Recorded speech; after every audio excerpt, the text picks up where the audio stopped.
ঘোষণা দিয়েছিলাম সেই স্বতন্ত্র প্যানেলের পক্ষ থেকে মনোনয়ন ফর্ম জমা দিতে এসেছিলাম নির্বাচন কমিশন বরাবর, এবং নির্বাচন কমিশন কাছে মনোনয়ন ফর্ম জমা দিয়ে আমরা এই মুহূর্তে আপনাদের সামনে উপস্থিত হয়েছি। আমরা আমাদের এই প্যানেলটির বিষয়ে কিছু তথ্য আপনাদের সামনে উপস্থাপন করতে চাই। যেহেতু এটি একটি স্বতন্ত্র প্যানেল এবং নানার ফর্মের শিক্ষার্থীরা কিন্তু এখানে একজোট হয়েছে, তাই স্বাভাবিকভাবে বিভিন্ন নানা চিন্তার নানান মতের মানুষের কিন্তু একটা সম্মেলন আমাদের এই প্যানেলের মধ্যে হয়েছে। তো সকলের একটা কিছু জায়গায় আমরা সকলের একটা ঐক্যমতের ভিত্তিতে এই প্যানেলের একটি নাম নির্ধারণ করেছি। আমাদের প্যানেলের নাম হচ্ছে স্বতন্ত্র শিক্ষার্থী ঐক্য, এবং এই জায়গাটা খুবই পার্টিকুলারলি বলতে চাই, অভ্যুত্থান পরবর্তী সময়ে আমরা স্পেসিফিক্যালি এই শিক্ষার্থী শব্দটাকে সম্বোধন করতে চাই, যেহেতু ঢাকা বিশ্ববিদ্যালয়ের ছাত্র ছাত্রী সকলকেই ইউনিফাইড হয়েছে আমরা এখানে শিক্ষার্থী হিসেবে সম্বোধন করছি। পাশাপাশি আমরা যেটা ফোকাস করছি সেটা হচ্ছে আমাদের স্বতন্ত্র যে শিক্ষার্থীরা আছে, যারা এখানে বিভিন্ন দলীয় রাজনীতির বাইরে গিয়ে সাধারণ শিক্ষার্থী হিসেবে এবং ক্যাম্পাসের স্টুডেন্ট হিসেবে তারা এখানে ইলেকশনে দাঁড়াচ্ছে, সেই স্টুডেন্টরা একজোট হয়ে একটা প্যানেলের আন্ডারে আসছে। সেজন্য আমরা এটাকে একটা স্বতন্ত্র শিক্ষার্থীদের ঐক্য বা স্বতন্ত্র শিক্ষার্থী ঐক্য হিসেবে সম্বোধন করছি। এটাই হচ্ছে আমাদের প্যানেলের নাম, এবং আমাদের প্যানেলের জন্য আমরা দুটি লাইন ঠিক করেছি, দুটি মোটো ঠিক করেছি।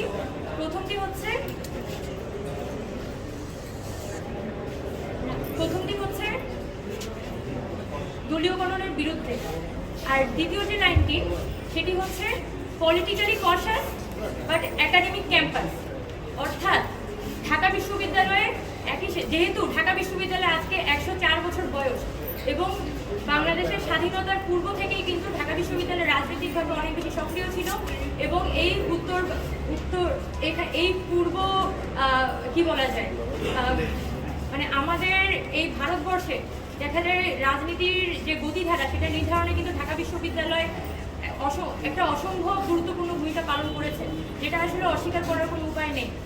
তবে আজকে 104 বছর বয়সে এসে আমরা খেয়াল করছি যে এখানে এমনভাবেই ক্যাম্পাসটি রাজনীতিকৃত হয়েছে যে বর্তমানে এই ক্যাম্পাসটি সামান্য ক্যানারি তৈরির কারখানা হিসেবেও কিন্তু ফাংশন করতে পারছে না।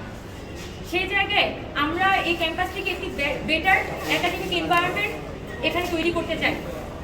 সেই জায়গা থেকে একই সাথে আমাদের যেমন এখানকার যে পলিটিক্যাল সিচুয়েশন এবং এখানকার যে ছাত্র সংগঠনগুলোর মধ্যকার যে একটা ঐক্যমত, এবং সাধারণ ছাত্রদের সাথে প্রশাসন এবং ছাত্র রাজনৈতিক সংগঠনগুলোর যে একটা বোঝাপড়া, সেটা পরিষ্কার হওয়া উচিত, এটা আমি মনে করি।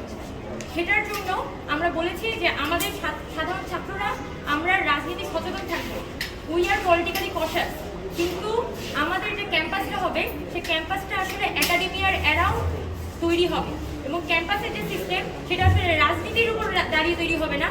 এই ক্যাম্পাসের সিস্টেম তৈরি হবে তাদের একাডেমিক সিচুয়েশনের উপর।